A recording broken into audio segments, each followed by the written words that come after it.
नमस्कार। भारत के जंगल और उनको चलाने का जो सिस्टम है वो एक बहुत बड़े संकट में है, मतलब सवालों के घेरे में है। तो आज हम इसी के तह तक जाएंगे, पता लगाएंगे कि आखिर प्रॉब्लम है क्या, इसकी जड़ें कहाँ हैं और हाँ, क्या इसका कोई हल भी है। तो हम करेंगे क्या? सबसे पहले तो देखेंगे कि संकट है क्या, फिर इसकी जड़ों तक जाएंगे। उसके बाद एक बिल्कुल नए अप्रोच की बात करेंगे जिसे कहते हैं FRA। एक ज़बरदस्त सक्सेस स्टोरी भी है हमारे पास, वो देखेंगे। और आखिर में भविष्य का रास्ता क्या हो सकता है और सबसे बड़ा सबक क्या है, इस पर बात करेंगे। तो चलिए शुरू करते हैं। अच्छा, इस पूरी कहानी को समझने के लिए ना एक किरदार पर फोकस करते हैं। ये हैं डिविजनल फॉरेस्ट ऑफिसर, यानी DFO।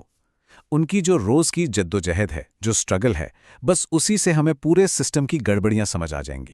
तो सवाल सीधा सा है, एक अकेला इंसान इतने सारे अलग अलग काम, जो कई बार तो एक दूसरे के बिल्कुल उल्टे होते हैं, वो एक साथ कर कैसे सकता है? और यकीन मानिए, यही एक सवाल इस पूरी प्रॉब्लम की जड़ है।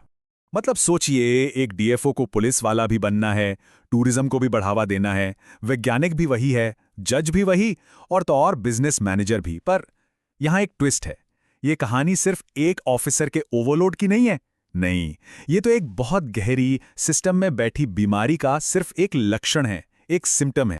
तो चलिए अब इस लक्षण को छोड़कर बीमारी की जड़ तक चलते हैं। ये जो DFO का स्ट्रगल है ना, ये कोई अकेला केस नहीं है। ये तो सालों से चले आ रहे एक खराब सिस्टम का नतीजा है।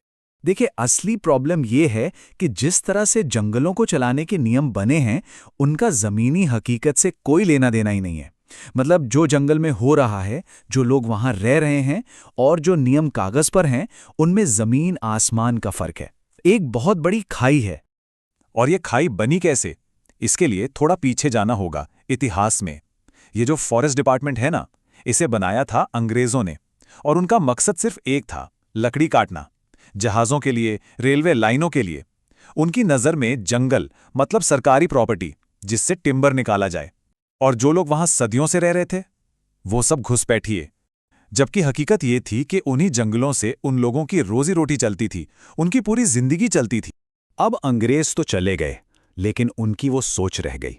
और उसी की वजह से हमारे सिस्टम में 3 बड़ी दिक्कतें हैं। पहली, कॉन्फ्लिक्ट ऑफ इंटरेस्ट, मतलब डिपार्टमेंट टूरिज्म से पैसा भी कमा रहा है और जंगल बचाने के नियम भी बना रहा है। दूसरी दिक्कत, डेमोक्रेटिक डेफिसिट, सारे फैसले ऊपर बड़े ऑफिसों में होते हैं, जो लोग जंगल में रहते हैं उनसे कोई पूछता ही नहीं। और तीसरी, झूठे समाधान, ये फैंसी डैशबोर्ड्स और एप्स, इनसे सिर्फ निगरानी बढ़ती है, जवाबदेही नहीं।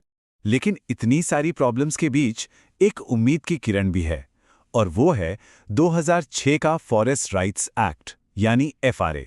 और ये बस कोई एक और कानून नहीं है, नहीं, ये जंगल को चलाने की पूरी सोच को ही जड़ से बदलने वाला एक क्रांतिकारी आइडिया है। FRA का मकसद छोटे मोटे सुधार करना है ही नहीं, इसका मकसद है पूरे सिस्टम को बदलना।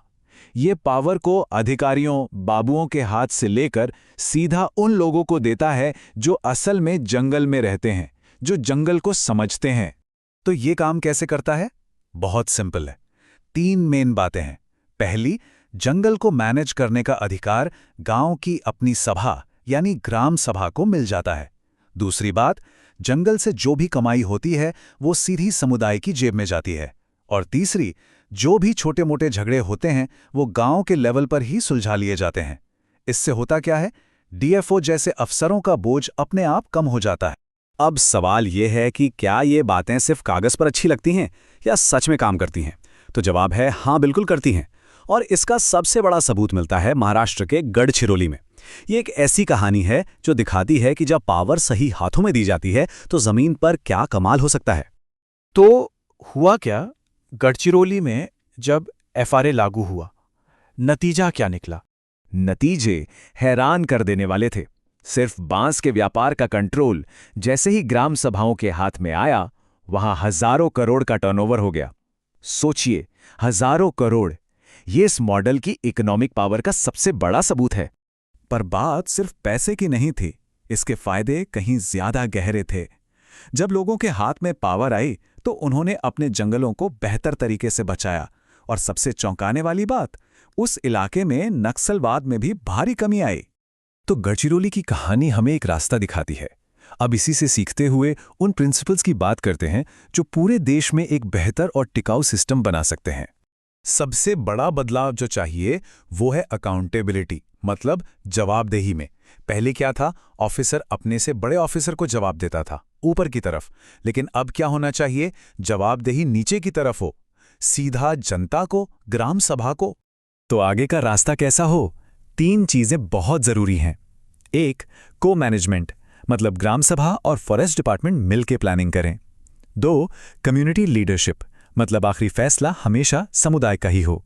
और 3, डायरेक्ट फंडिंग, यानी पैसा सीधा ग्राम सभा के पास पहुंचे ताकि वो अपनी जरूरतें पूरी कर सकें। इसमें फॉरेस्ट डिपार्टमेंट का रोल मालिक का नहीं, बल्कि एक फैसिलिटेटर, एक मददगार का होगा। तो इस पूरी बातचीत का निचोड़ क्या है, द मेन टेकअवे क्या है? एक लाइन है जो इस पूरी बात को समझा देती है।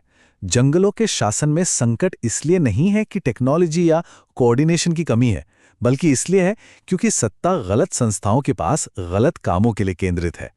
मतलब सीधी सी बात है, प्रॉब्लम सिस्टम में छोटे मोटे सुधार की नहीं है, प्रॉब्लम पावर की है। समाधान है पावर को सही हाथों में देने में। तो आखिर में एक सवाल सोचना जरूरी है, क्या ये जो पावर का ट्रांसफर है ब्यूरोक्रेसी से कम्युनिटी की तरफ, क्या यही हमारे जंगलों को बचाने का एकमात्र टिकाऊ रास्ता है? इस पर सोचने की जरूरत है।